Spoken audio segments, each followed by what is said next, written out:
Elena Vasquez had mastered the art of invisibility. At 34, she moved through the night shift at Denver Distribution Center like a shadow, her footsteps silent between towering shelves that stretched toward fluorescent lights. The scent of cardboard and motor oil had become her world, a far cry from the roar of rotor blades that still haunted her dreams. What her co-workers didn't know was that Elena possessed skills that could save lives and pilot million-dollar aircraft with precision that defied belief. During 6 years as an Army aviation mechanic, she had accumulated over 400 hours of unauthorized flight time on AH-64 Apache helicopters. While other mechanics focused on repairs, Elena had taught herself to fly during maintenance tests in the Arizona desert. Her hands knew every control, every vibration, every whisper of mechanical distress that could spell disaster at altitude. The bureaucratic machine had labeled her non-essential personnel during a budget restructuring, burying her revolutionary rotor stabilization breakthrough in classified files without attribution. Elena Vasquez, the woman who had solved a critical flight safety problem, was quietly discharged and forgotten. But some talents refused to stay buried. The letter from Sierra Mountain Flight Academy arrived on a Tuesday that would change everything. Elena had applied using only her initials, E. Vasquez, betting that test scores would speak louder than assumptions. The acceptance letter was refreshingly brief. Probationary admission approved. Report Monday, 0800. Her modest apartment overlooked Peterson Air Force Base, where she began each morning with coffee from a chipped mug, watching helicopters carve patterns against the Colorado sky. The shadows of their rotors danced across her kitchen wall like a promise she wasn't ready to believe. The night before her first day, Elena sat at her folding table with a flight manual held together by electrical tape and a custom simulator she'd assembled from salvaged military hardware. Her fingers moved across the controls with muscle memory, automatically compensating for the rotor drift anomaly she'd identified years ago, a flaw that still plagued current Apache software but had never been officially recognized. Sierra Mountain Flight Academy gleamed like a temple to aviation excellence the next morning. Floor-to-ceiling windows revealed state-of-the-art equipment that made Elena's homemade simulator look like a child's toy. The lobby showcased photographs of successful graduates, almost exclusively young men in pristine uniforms with the confident smiles of those who had never doubted their place in the sky. Elena arrived 30 minutes early, carrying a second-hand helmet and wearing her grandfather's faded army jacket. The rescue patch on her sleeve was barely hanging on, its threads worn thin from countless washings. Her grandfather had flown combat evacuations in Vietnam, passing the patch to her with words that had become her mantra. "Keep it close. You'll know when to use it." That's when Instructor Colonel David Harrison strode into the room like a force of nature. Tall, silver-haired, with ribbons covering his chest like armor, he moved with the confidence of someone who had never been questioned. His eyes swept the room with targeting system precision, cataloging each student as either worthy or wanting. "Ladies and gentlemen," his voice carried 3 decades of military authority, "welcome to an elite program designed to separate the exceptional from the ordinary. Not all of you belong here. Most of you will not survive." His gaze lingered on Elena longer than the others, taking inventory of her worn jacket, patched manual, and the rubber band containing her hair. When their eyes met, something cold and calculating flickered across his expression, a judgment rendered before the first lesson began. The first practical session revealed the Academy's 12 state-of-the-art Apache simulators arranged in perfect formation. Each cadet received a station assignment and basic systems check protocols. Elena slipped into her designated cockpit and immediately detected the problem. rotor response settings calibrated incorrectly, creating artificial stability that would never exist in real flight conditions. She completed the exercise anyway, her muscle memory compensating for discrepancies that would have confused less experienced pilots. The sequences felt as natural as breathing, her hands dancing across controls with precision born from hundreds of unauthorized flight hours. When the session ended, her scores blazed across the main display: 98% accuracy, fastest completion time, 0 system alerts. Harrison reviewed the results with visible skepticism, bordering on disbelief. "Run it again," he commanded, pointing at Elena's station. "Equipment malfunction." Elena repeated the exercise. Her score climbed to 99%. "System error," Harrison announced to the room with finality. "Cadet Vasquez, report for maintenance recalibration. Your simulator requires adjustment, but damage was already done." Other cadets had witnessed the numbers, their whispered conversations creating ripples of recognition. "Did you see those scores? She made it look effortless." "Where did she learn to fly like that?" Harrison's voice sliced through the murmur like a sword. "Excellence isn't about individual performance. It's about teamwork and fitting established hierarchies. Some people will never understand that fundamental principle."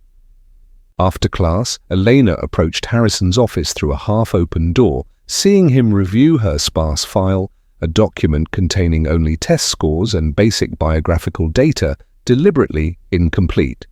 "Sir," she said, knocking softly. "About the simulator calibration issue."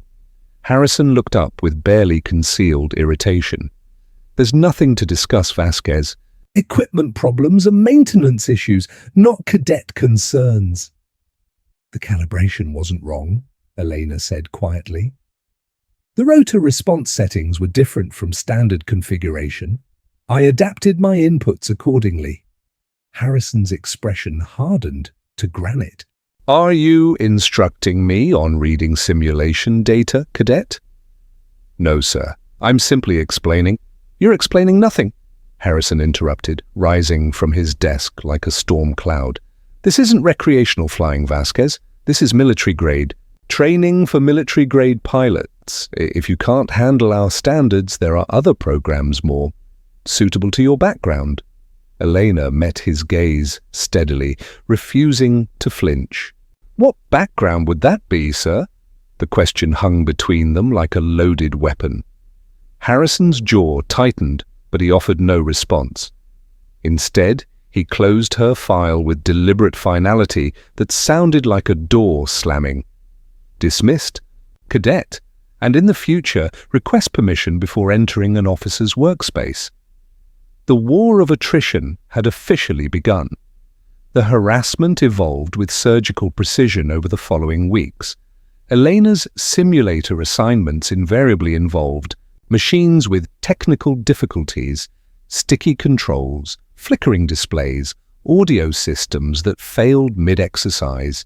When she reported these problems, maintenance staff would investigate and find nothing wrong. The issues would mysteriously resolve themselves the moment another cadet used the same equipment. Group exercises paired Elena with the weakest performers, or isolated her in solo rotations while others collaborated in teams. Her locker was relocated to the equipment bay's far corner, where someone had taped a paper sign over her nameplate reading "Visitor." Other cadets followed Harrison's unspoken cues like disciples learning gospel. During briefings, their whispers carried just enough volume for Elena to hear. "Quota filling." "Special consideration case." "She won't survive another week." Conversations would stop when Eleanor sat down, then resume with pointed commentary about people who don't belong once she left. Cadet Tyler Brennan, son of a retired Air Force general, seemed to relish the campaign. He embodied everything Elena wasn't: young, privileged, connected, and utterly confident in his inherited place at the academy. During one flight theory class, he raised his hand with theatrical timing. Colonel Harrison, what happens when someone enters the program through alternative channels? Do they meet identical standards as traditional applicants? Harrison's smile could have cut glass. Excellent question, Brennan. Standards are absolute and non-negotiable. No exceptions, no accommodations, no shortcuts. If someone cannot meet them naturally, they will be identified and removed. The system self-corrects efficiently. Elena kept her eyes focused on her notebook, copying diagrams she could draw from memory while feeling the collective satisfaction radiating from her classmates. They had found their designated failure, their example of what happened when the wrong people attempted to enter their exclusive domain. The pressure intensified when senior instructor Captain Rebecca Torres began noticing the pattern. Torres was a 20-year veteran with an impeccable record and a reputation for fairness. She started appearing during Elena's exercises, watching with sharp eyes that missed nothing. After one particularly obvious equipment failure, Torres approached Elena privately. "How long have these technical issues been happening?" she asked quietly. Elena chose her words carefully. "Equipment malfunctions are part of training, ma'am. I adapt accordingly." Torres studied her for a long moment. "Some malfunctions are more consistent than others. Keep detailed logs of every issue, date, time, equipment numbers, witnesses present. Can you do that?" Elena nodded, understanding the unspoken message. Torres suspected what was happening, but needed documentation to act. In the military, accusations without evidence were worthless, but evidence without accusations could be devastating. That night, Elena began keeping meticulous records of every sabotaged session, every accidental equipment failure, every comment, designed to undermine her confidence. She photographed settings, recorded timestamps, and noted which staff members were present during each incident. Harrison had underestimated his target. Elena wasn't just a pilot. She was a mechanic who understood that the most dangerous failures were the ones that looked accidental. The crisis arrived during a complex navigation exercise designed to test multi-system coordination under pressure. Elena received an outdated flight computer with known GPS lag, while other cadets received cutting-edge equipment.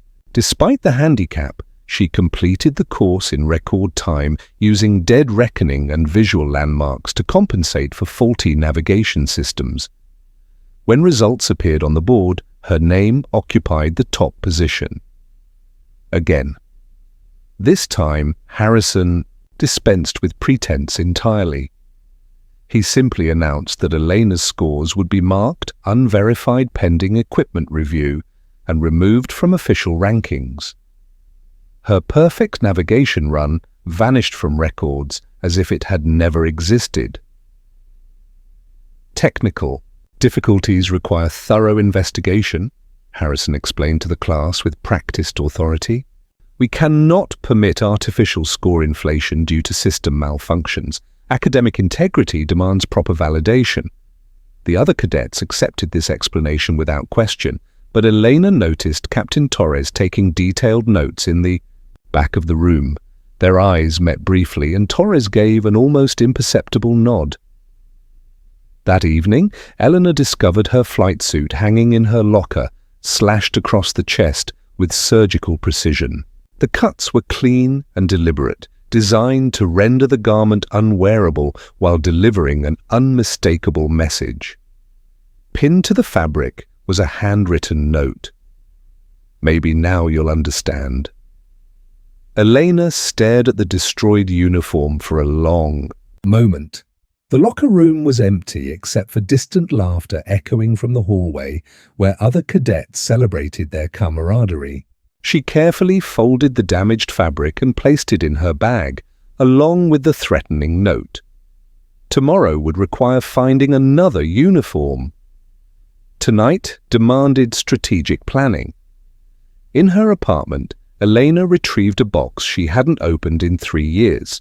Inside lay copies of every report she'd filed during Army service, including original documentation for the rotor stabilization protocol that had been buried without acknowledgement.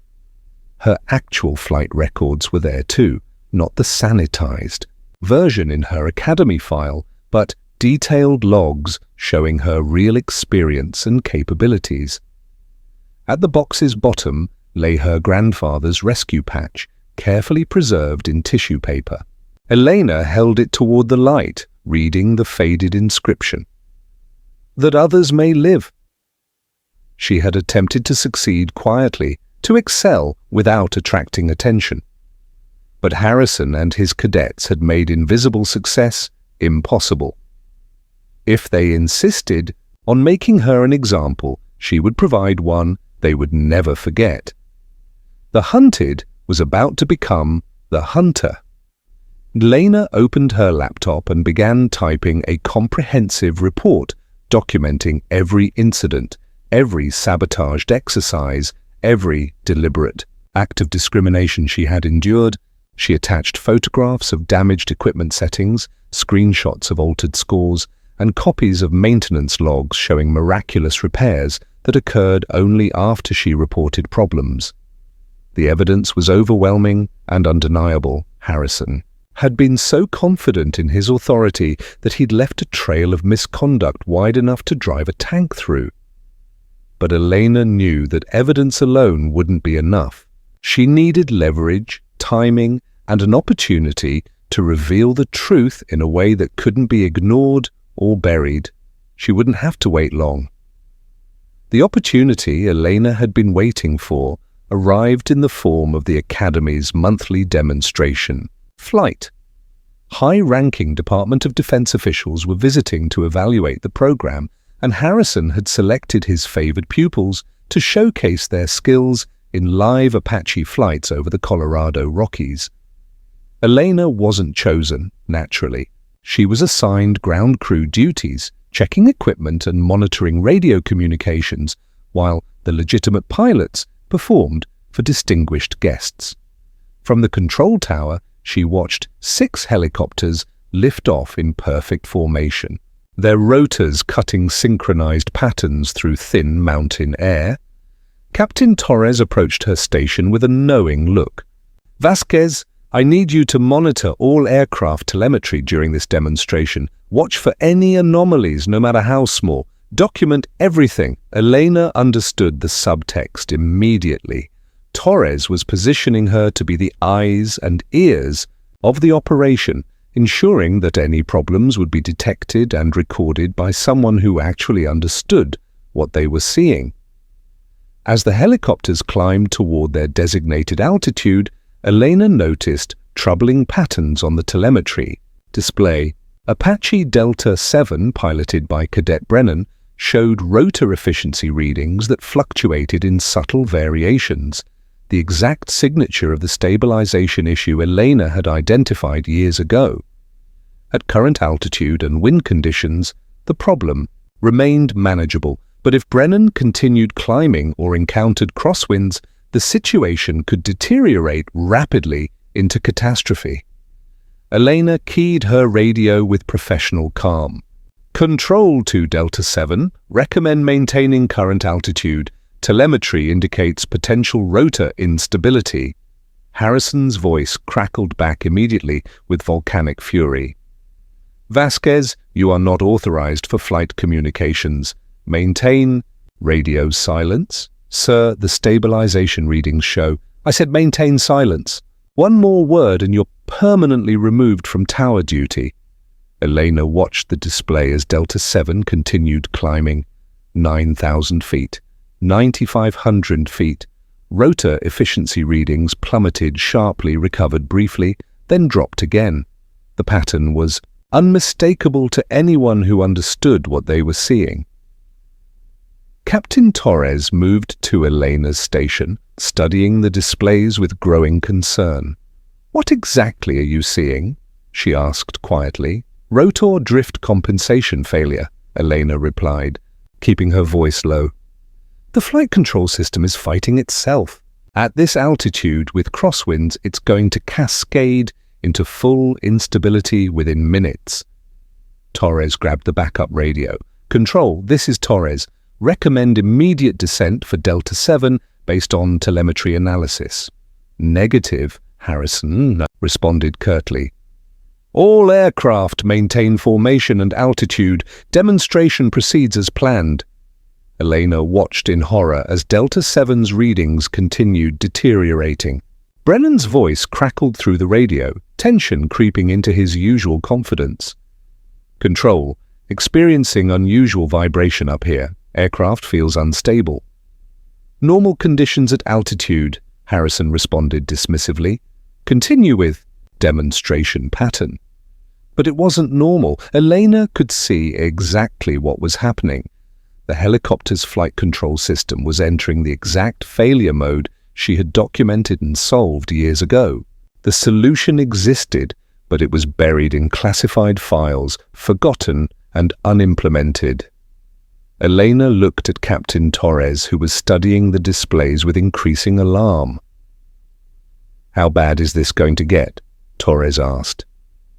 "If he continues climbing, complete loss of control within 3 minutes," Elena replied grimly. "There's a solution, but it requires manual override of the stabilization system using a specific sequence." Torres made a decision that would change everything. She handed Elena the primary radio. "Save him?" she said simply. Elena took the radio, knowing that her next words would either save a life or end her career. In the distance, she could see Delta 7 beginning to drift erratically, its pilot fighting controls that were no longer responding properly. The moment of truth had arrived. "Control, significant vibration now." Brennan's voice cracked through the radio, fear replacing his usual bravado. "Request permission to descend immediately." "Negative, Delta 7. Maintain formation and altitude. Our distinguished guests expect precision flying, not panic responses," Harrison commanded, his voice tight with embarrassment at the disruption to his carefully orchestrated demonstration. Elena surveyed the control room. Other instructors focused on the main display, but none recognized the danger signs blazing clearly in Delta 7's telemetry. In the observation area, military officials leaned against windows, pointing appreciatively at helicopters circling above the canyon, unaware that they were about to witness a potential disaster. Delta 7 lurched suddenly leftward, breaking formation. Brennan's voice cracked through the radio. "Mayday! Mayday! Loss of lateral control! Aircraft not responding!" Chaos erupted in the control tower. Instructors shouted commands while technicians scrambled to diagnose problems. Through observation windows, Elena could see Delta 7 spinning slowly in the distance, its rotor creating erratic patterns against the sky. "Emergency landing procedures," Harrison barked into his headset. "Delta 7, execute emergency protocols." "And descend immediately." "I can't," Brennan screamed back. "Controls aren't responding. The aircraft is fighting me." Elena stepped toward the communications console, but Harrison blocked her path with an outstretched arm. "Not another word, Vasquez. This is not your concern." "He's going to crash," Elena said quietly, watching Delta 7's altitude drop rapidly, in uncontrolled spiral. "He's going to follow his training and land safely," Harrison replied, but his face had gone pale. Captain Torres appeared beside them, studying the telemetry with growing horror. "Colonel, the readings show complete stabilization failure. Standard emergency procedures won't work for this type of malfunction." "Our pilots are trained for all contingencies," Harrison insisted, but his voice lacked conviction. Elena made her choice. She pushed past Harrison and grabbed the backup radio from the emergency station. "Brennan, this is Vasquez. Listen to my voice and do exactly what I tell you." "Vasquez, shut that radio off immediately." Harrison lunged for her position, but Captain Torres stepped between them. "Let her work," Torres said firmly. "She knows what she's doing." Tyler, cut right side rotor input to 40% and reset. Your vector thrust. Do not use main rudder, that will worsen the spin. Through the window, Eleanor watched Delta 7's spin beginning to slow. Brennan's voice returned, steadier. It's working. The rotation is stopping. Good. Now stabilize your pitch and hold position. Don't attempt to climb. Just maintain steady while I guide you through landing sequence. For 10 crucial minutes, Elena's voice became Tyler Brennan's lifeline.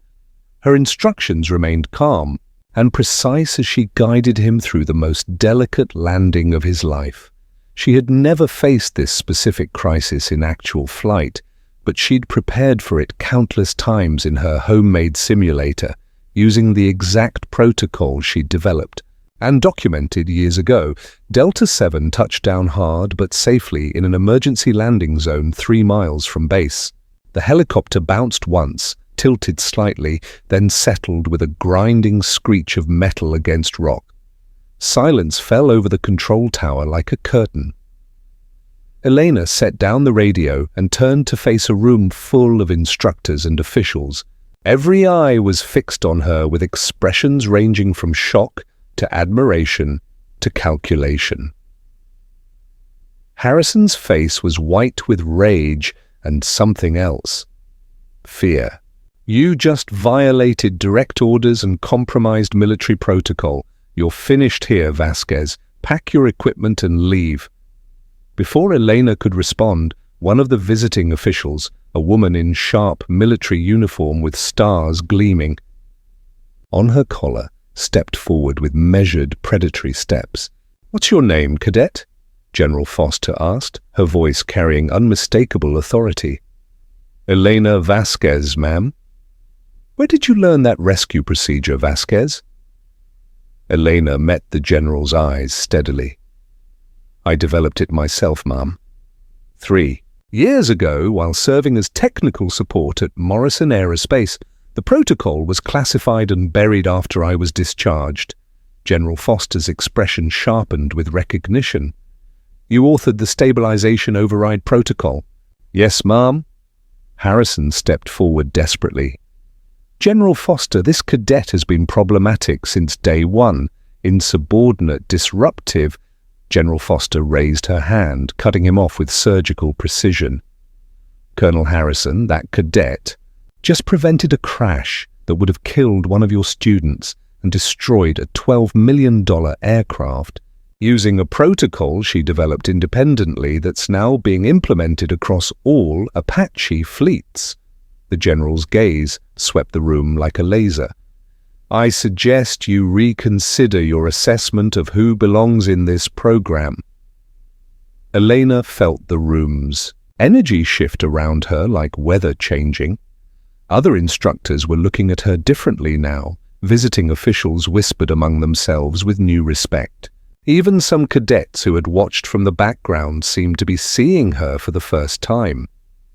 But Harrison's expression only hardened further, and Elena realized with cold clarity that saving Brennan's life hadn't earned her redemption. It had made her a threat that needed to be eliminated at any cost. Harrison's retaliation came swiftly and desperately. Unable to question Elena's technical abilities after her dramatic rescue, he shifted to character assassination with surgical precision. The next morning brought a formal assembly where Harrison stood before the entire academy with a thick folder of documents. "Ladies and gentlemen," he announced with theatrical gravity, "we're addressing a matter of institutional integrity. Serious questions have been raised about the qualifications and conduct of one of our cadets."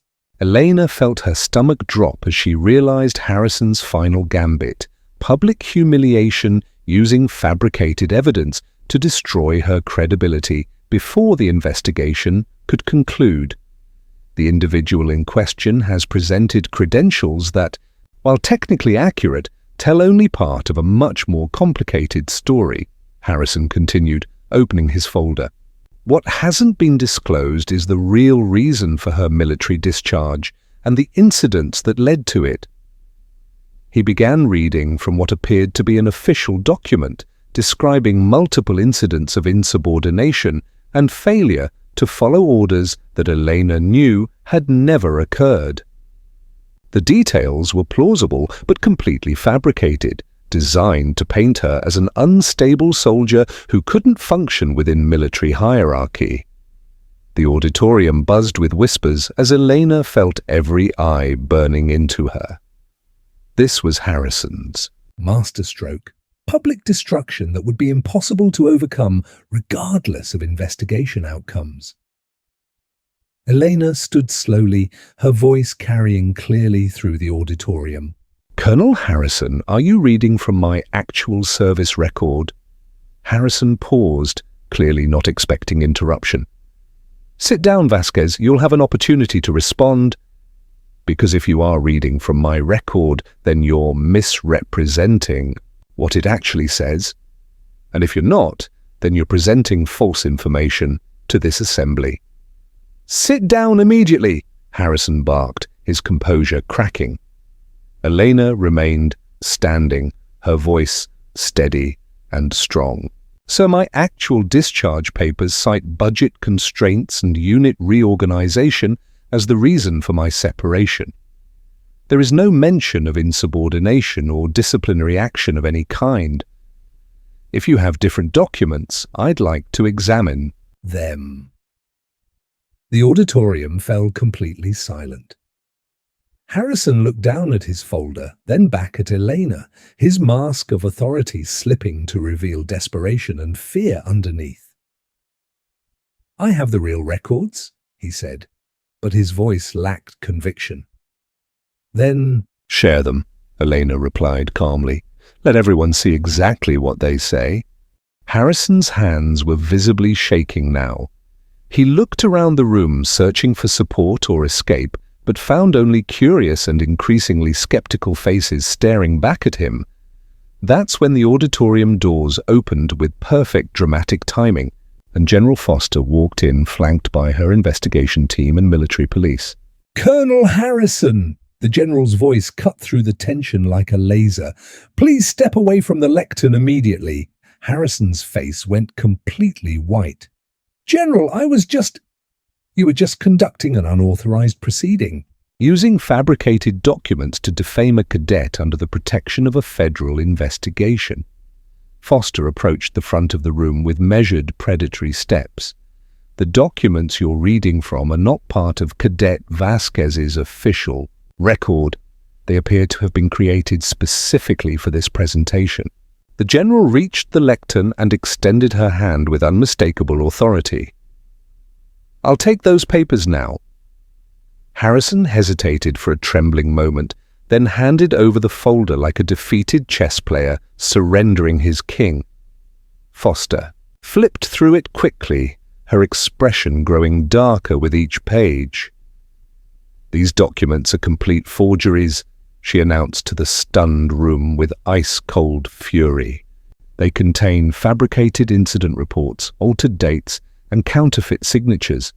Creating fraudulent military records is a federal crime punishable by court-martial and imprisonment."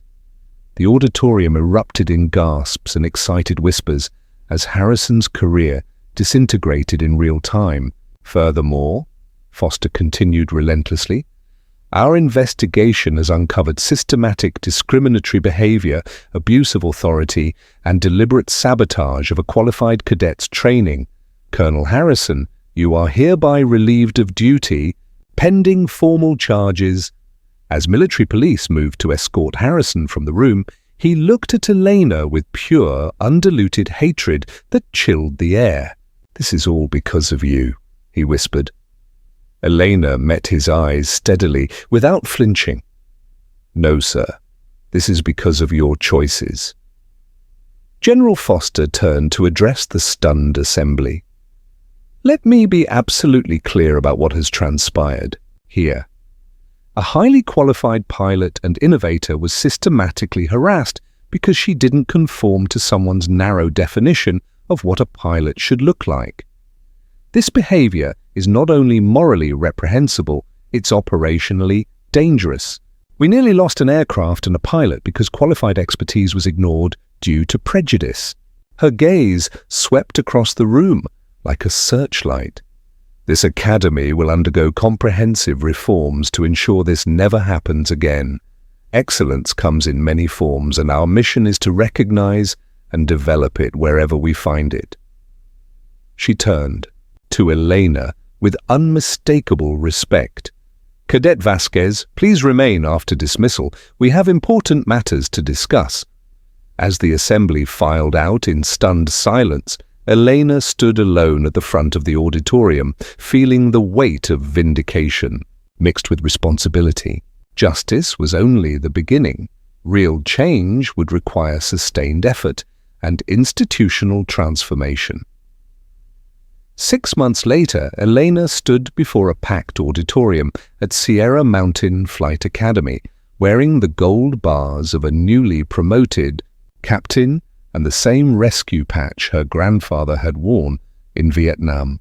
As the Academy's new director of training, she was addressing the largest and most diverse incoming class in the institution's history.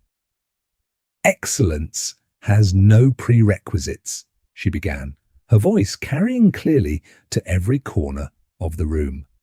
It doesn't care about your background, your connections, or anyone else's assumptions about what you should be capable of. The sky judges only one thing: how well you fly. The reforms Elena had implemented were revolutionary. Anonymous performance evaluation removed bias from scoring. Equipment assignment was randomized and monitored. Most importantly, instructor evaluations now included comprehensive feedback from cadets, creating accountability that had never existed before. Harrison had been court-martialed and dishonorably discharged, his case becoming a cautionary tale taught in military leadership courses. Captain Torres had been promoted to regional command, and the Academy's safety record had improved dramatically as diverse perspectives contributed to better training protocols. Elena's Vasquez protocol was now mandatory training for all Apache pilots worldwide, and her techniques had already prevented multiple crashes at other facilities. More significantly, her case had sparked a Department of Defense review of how qualified personnel were being overlooked due to systemic prejudice.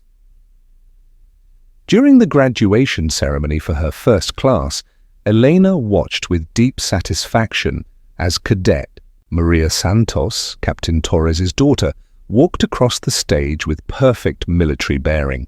Santos had broken 3 Academy records and earned the Academy Excellence Award, following a path that Elena had fought to create. After the ceremony, Elena was approached by a young woman in civilian clothes who looked nervous but determined.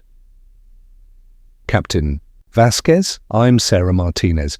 I start the program next month, and I wanted to thank you for making it possible for people like us to serve our country with pride. Elena shook her hand warmly. The sky belongs to everyone brave enough to claim it, Sarah. Make sure you earn your place up there. That evening, Elena sat in her office reviewing applications for the next class. The diversity was remarkable. Women, minorities, first-generation college graduates, and non-traditional candidates from every background imaginable. Each file represented someone who might have been overlooked or dismissed under the old system. On her desk sat a framed photograph from her graduation day, showing her class in perfect formation with their aircraft. Next to it was her grandfather's rescue patch, now preserved under glass with a simple inscription, "That others may live." Elena had received offers from major aerospace companies and prestigious military positions, but she'd chosen to stay at the Academy. Her mission wasn't complete until the system she'd helped transform was strong enough to survive without her constant vigilance. A knock at her door interrupted her thoughts. Tyler Brennan, now Captain Brennan, entered with a folder of training reports. "Captain Vasquez, the quarterly safety statistics you requested," he said, setting the documents on her desk. "0 incidents, highest performance scores in Academy, history, and a 95% graduation rate. Elena smiled, remembering the terrified voice that had crackled through her radio during that fateful demonstration flight. "Thank you, Tyler. How's the new instructor position working out?" "It's an honor, ma'am. I tell every new class about that day, how you saved my life and changed everything here. I make sure they understand that excellence comes from inclusion, not exclusion." After he left, Elena walked to her window overlooking the flight line, where helicopters were conducting evening training exercises. Their rotors cut clean patterns against the Colorado sky, each aircraft piloted by someone who had earned their place through dedication and skill rather than privilege or connections. Elena's phone buzzed with a text from General Foster. "The Martinez Protocol for Emergency Auto-Rotation has been approved for fleet-wide implementation. Your students' innovation will save lives across all branches. Well done." Elena smiled, understanding that her greatest victory wasn't personal vindication. It was creating a system where the next Elena Vasquez wouldn't have to fight the same battles, where qualified pilots would be judged by their abilities rather than anyone's preconceptions. She touched the glass case containing her grandfather's patch, reading the faded inscription one more time. "That others may live." The words had guided her through the darkest moments of her journey, and now they represented the legacy she was building. Elena had learned that sometimes the most powerful response to exclusion was excellence that couldn't be ignored. But more importantly, she'd discovered that true victory meant ensuring that others who came after would never face the same barriers. The sky, after all, belonged to everyone brave enough to claim it, and Elena had made sure the path was clear for those who followed. Outside her window, a young cadet executed a perfect landing approach, guided by principles Elena had fought to establish. The helicopter touched down with textbook precision, its pilot's confident voice crackling through the radio. "Control, this is Santos. Landing complete. Thank you for the guidance." Elena keyed her microphone and smiled with deep satisfaction. "Outstanding work, Santos. Welcome to the sky." The circle was complete, but the story was just beginning. In conference rooms and cockpits around the world, Elena's reforms were taking root, ensuring that talent would be recognized regardless of its source. Her grandfather's patch would remain in its place of honor, a reminder that some battles are worth fighting not for personal victory, but for the victories of those who come after. Elena Vasquez had transformed not just her own destiny, but the future of military aviation itself. And in the end, that was the greatest flight of all.